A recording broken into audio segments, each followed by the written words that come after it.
Subscribe कीजिए ध्येय IAS channel को और बेल आइकन को दबाइए लेटेस्ट वीडियो सबसे पहले देखने के लिए।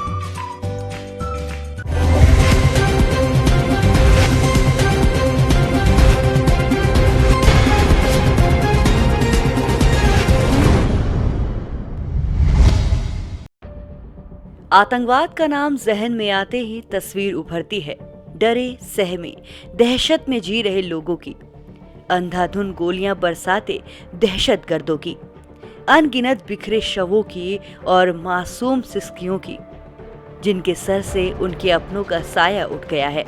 लेकिन आज जिस आतंक का जिक्र हम करने जा रहे हैं वो किसी जिहाद का हिस्सा नहीं है, ना ही किसी जमीन और जमींदारों के खिलाफ उपजा आतंकवाद है।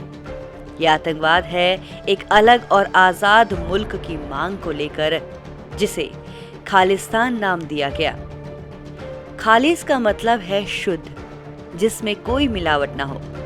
खालिस्तान आंदोलन ही था जिसकी वजह से पवित्र स्वर्ण मंदिर सेना का अखाड़ा बन गया।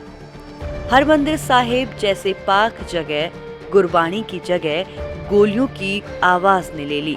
कई मासूमों का लहू बहा और भारत के एक प्रधानमंत्री को उनके ही अंगरक्षकों ने गोलियों से भून दिया।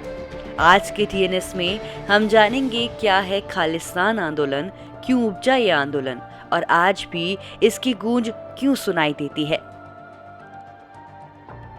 खालिस्तान आंदोलन की जड़ें काफी गहरी है। साल 1973 में आनंदपुर साहिब प्रस्ताव नाम से एक प्रस्ताव पास किया गया। पंजाब और पंजाबी में इसे आनंदपुर मता कहते हैं। इस प्रस्ताव में केंद्र को विदेश मामलों, मुद्रा, रक्षा और संचार समेत सिर्फ 5 दायित्व अपने पास रखते हुए बाकी सारे अधिकार राज्य को देने और पंजाब को एक स्वायत्त राज्य के रूप में स्वीकारने की बातें कही गई। अक्टूबर 1978 में पहले आनंदपुर प्रस्ताव की तरह दूसरा प्रस्ताव पास किया गया। इसे खालिस्तान की मांग की शुरुआत माना जाता है। इसी बीच सिखों और निरंकारी समुदाय में भिड़ंत चल रही थी। कई हिंसक घटनाएं हुई और साल 1980 में हुए एक कातिलाना हमले में निरंकारी पंथ के मुखी गुरबचन सिंह की मौत हो गई। पंजाब के माहौल में और जहर घुल गया।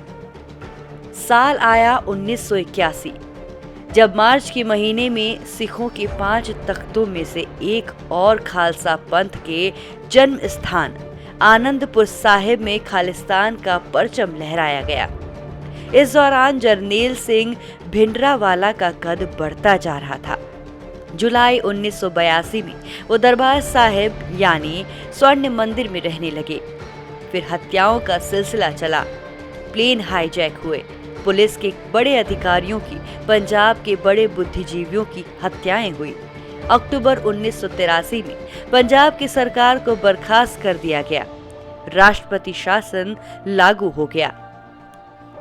फिर 1984 का ब्लू स्टार ऑपरेशन, सिखों के सबसे पवित्र स्थान पर सेना की कार्रवाई। भिंडरावाले समेत खालिस्तान के कई चेहरे इस कार्रवाई में मारे गए। खालिस्तान समर्थकों की नजर में भिंडरावाले को शहीद का दर्जा मिला।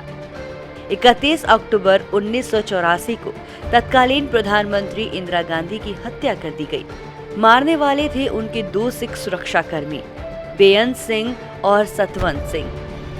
फिर सिख विरोधी दंगे हुए। देश के कई कोनों में हजारों की संख्या में सिखों पर हमले हुए। 1984 के बाद उधर पंजाब में खालिस्तान मूवमेंट को लोगों का खासा समर्थन मिल रहा था। 1985 में अकाली दल की सरकार बनी। 1986 से लेकर 1989 तक खालिस्तान मूवमेंट अपने चरम पर थी। ऐसा माना जाता था कि उस वक्त पंजाब में 1000 से ज्यादा हथियारबंद नौजवान थे जो खालिस्तान हासिल करने के लिए किसी भी हद तक जाने को तैयार थे, लेकिन बटे हुए थे करीब 25 संगठनों में। Babbar Khalsa, Khalistan liberation force, Khalistan commando force, ये सभी नाम रोज सुर्खियों में रहते थे। इस दौरान कई ऐसे मामले सामने आए जो दहशत की बानगी पेश करते थे। लुधियाना में हुई मशहूर डकैती और आए दिन बसों को रोककर होने वाली मारपीट सब इस दौर की बात है। 1990 के बाद खालिस्तान के लिए चल रहा सशस्त्र विद्रोह धीमा पड़ रहा था। इन हथियारबंद लड़कों की बर्बरता भी इसका एक कारण थी। साल 1992 में बब्बर खालसा का चेहरा सुखदेव बब्बर एक पुलिस एनकाउंटर में मारा गया।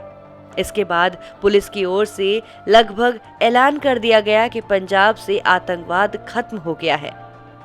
छिटपुट घटनाएं 1994 तक चलती रही, लेकिन उसके बाद कोई बड़ा मामला सामने नहीं आया। एक नजर आज के हालात पर। अब आज की बात कर लेते हैं। कई बार तस्वीरें आती हैं जिसमें सिख समुदाय के लोग खालिस्तान की मांग करते दिखते हैं। भारत में ये तस्वीर कम ही दिखती है।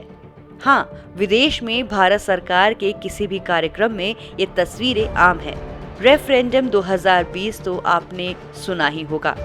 सिख समुदाय के कुछ संगठन हैं जो 2020 में जनमत संग्रह कराने की मांग करते हैं। जनमत इस बात पर कि क्या पंजाब अलग मुल्क होना चाहिए या नहीं। ये मांग विदेशों में रह रहे सिख समुदाय के लोग करते हैं। इन्हीं पर आरोप लगते हैं कि ये पाकिस्तान के रास्ते भारत में हथियारबंद मुहिम चलाना चाहते हैं, धमाकों और बयानबाजी से चर्चा में रहना चाहते हैं। हालांकि जानकारों के मुताबिक भारत में ऐसे लोग नहीं बचे हैं जो किसी भी तरह की हथियारबंद मुहिम में शामिल हो।